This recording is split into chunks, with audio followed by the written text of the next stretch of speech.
ఉన్నారు? అందరికీ వందనాలు. మేమైతే దేవుని కృప వలన చాలా బాగున్నాము. ఈరోజు లంచ్ చూద్దామండి. వేడివేడి రైస్ అండి. మా బాబు మటన్ దమ్ బిర్యానీ తీసుకొచ్చాడండి. ఇంకా చికెన్ కర్రీ చేశానండి. Raita, sweet corn. చిన్న మాట, కోట సాక్షి శిక్ష నొందకపోడు, అబద్ధములాడువాడు నశించును. చూడండి, వాక్యము సత్యం యొక్క విలువను, అబద్ధం యొక్క ప్రమాదాన్ని మనకు స్పష్టంగా తెలియజేస్తుంది. అబద్ధ సాక్ష్యం ఇవ్వడం దేవుని దృష్టిలో తీవ్రమైన పాపం.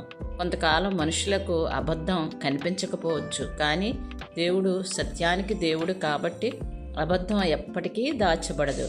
అబద్ధం చెప్పువాడు చివరికి అవమానం, నష్టం, నాశనాన్ని ఎదుర్కోవాల్సిందే.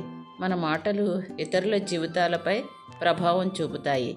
ఒక అబద్ధం కుటుంబాలను, సంబంధాలను, సమాజాన్ని కూడా విచ్ఛిన్నం చేయగలదు. అందుకే విశ్వాసులు ఎల్లప్పుడూ సత్యాన్ని ప్రేమించి న్యాయంగా మాట్లాడాలి. సత్యంలో నడిచే వారికి దేవుని కృప, ఆశీర్వాదం ఉంటుంది. అబద్ధాన్ని విడిచిపెట్టినప్పుడు మన జీవితం స్థిరంగా ఉంటుంది. సత్యం మనలను కాపాడుతుంది. అబద్ధం చివరికి నాశనానికి దారితీస్తుంది.